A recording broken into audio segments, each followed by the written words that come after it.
One, I had to believe in some things higher than myself, and some people, I had to take the belief that they had in me as well. But something else happened as well. I began to read and study about African culture. So I was at Cook County Jail, and a man by the name of David McCaskill, my mentor, he sent me 3 books I didn't bother reading. I didn't care about reading. Read for what? Like, reading for what? That makes me soft. That's nerdy. That's corny. That's weird. Why should I read? So I began to read, but with me reading, I began to make sense of the world that I was in. I began to have a greater sense of purpose. Come back to that word, purpose. I began to have meaning. And I also began to understand what happened to my family. Why is my family the way that it is? Why do I have to be separated from my sisters and brothers? Why is it drug infestation in my community? Why do you have to be in a gang in my neighborhood?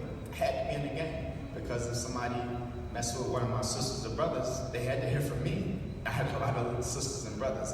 And if you had a fight with one person in my neighborhood, and if you were not in a gang, you were fighting everybody in the neighborhood. So in part, to protect my sisters and brothers, I felt like I had to be. But my father was missing though. My father was missing. I had to kind of take on the role of protector. Although I was a kid, I had to take on the role of protector for my sisters and my little brothers. David McCaskill, my mentor, who became my father figure, he gave me Chains and Images of Psychological Slavery by Naeem Akbar. He gave me the autobiography of Malcolm X, and he gave me Stephen B. Oakes' Let the Trumpet Sound, one of the best biographies today of Dr. Reverend Martin Luther King.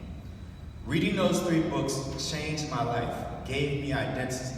I learned about the slave trade because I knew about what was going on in the streets with the drug trade, but I learned about the slave trade, and that made my neighborhood make sense. It made a lot of things make sense. How did I get to be where I am?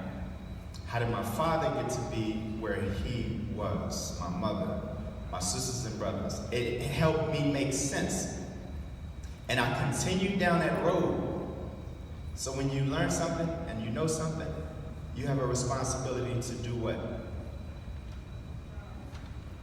I'm gonna ask the question again. When you learn something and you know something, you have a responsibility to do what? To teach. Right? I couldn't just take what I knew and not do anything with it. So I got back in school.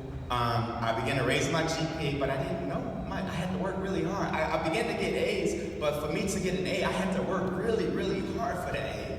I had to stay up all night and study for the A. The A, it didn't come easy, but I went from F's, I was on the F honor roll.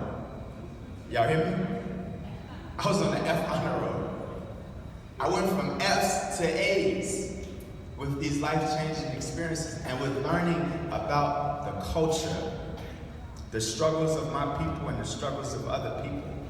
All right, because other people have struggles as well. And all the global struggles, this is Global Leadership Academy, the global struggles of oppressed people are all connected. I began to learn about how people fought, and so that's why I majored in Black Studies. But when I got to Chicago State University, they looked at my scores and they said, you don't know anything. College might not be for you. You have to take remedial courses. I had to take remedial science, I had to take remedial English, and I had to take remedial algebra 101, I believe it was. They said, we don't know if you're gonna pass these classes. This might not be for you. You didn't do anything all the way until your last year of high school. Look at your transcripts. I said, just give me a chance. That's all I need. I said, sir, if you fail these classes, you can't stay at this university. I said, just give me a chance. That's all I need.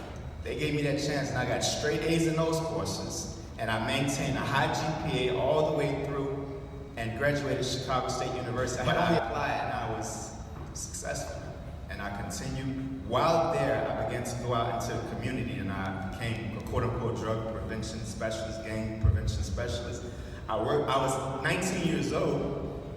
I was working with 16, 17, 18-year-olds, near my age.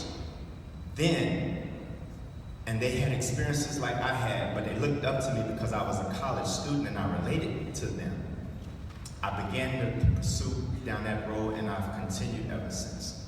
And it all started my first exposure that I can remember. Now, I've learned a lot more. I've done a little traveling. I've read libraries and books. I know people all over the world. I'm happy with my life. I'm comfortable. I'm not wealthy, although my goal is to become a millionaire, which I think I can do in 3 to 5 years, actually. I'm looking at $200,000 this year outside of my salary. That's another story about economics. We can talk about that another time. But I'm okay with life. I'm happy with my life. I have a beautiful wife and beautiful children. I'm happy with life. But that's not enough for me, right? That's not enough. So what's important for me is that we teach, that we pass on what we know. So, and that's what I want to do. So from Chicago State, I've continued along this road in life that I'm doing, and it all started, I was saying, it all started when I walked into Garrett A. Morgan Elementary School, and I looked at this exhibit. Garrett A. Morgan, black science, who is he? I hadn't seen role models like him, like Garrett A. Morgan. I stopped. Walking into the building, it's on your right side, and going out of the building, it's on your left. I would stop almost every day and I would just look.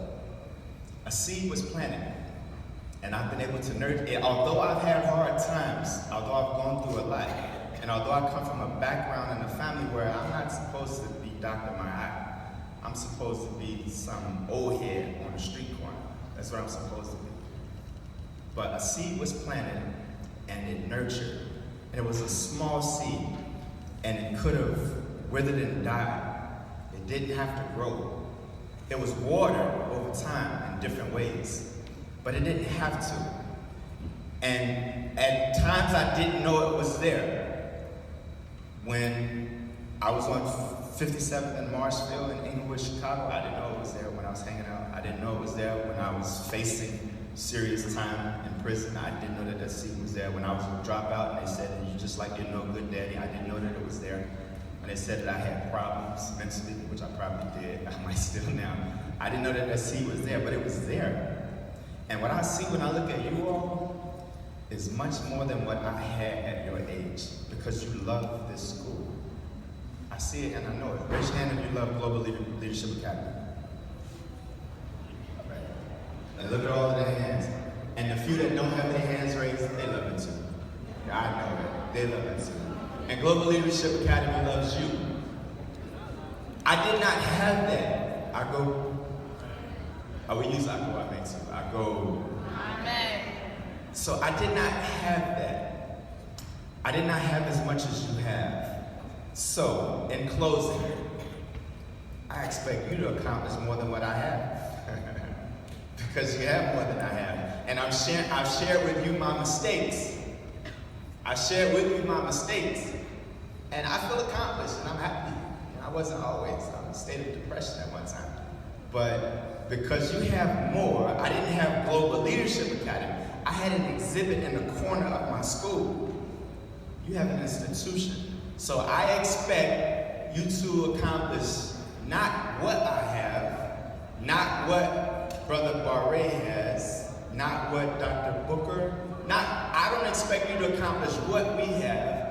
I expect you to accomplish more, because we're giving you the experiences that we have in life. We want you to plant your seed. We want you to appreciate what you have. And sometimes you may not remember it, but you have to water it like the plant, and you have to let it grow. Thank you all.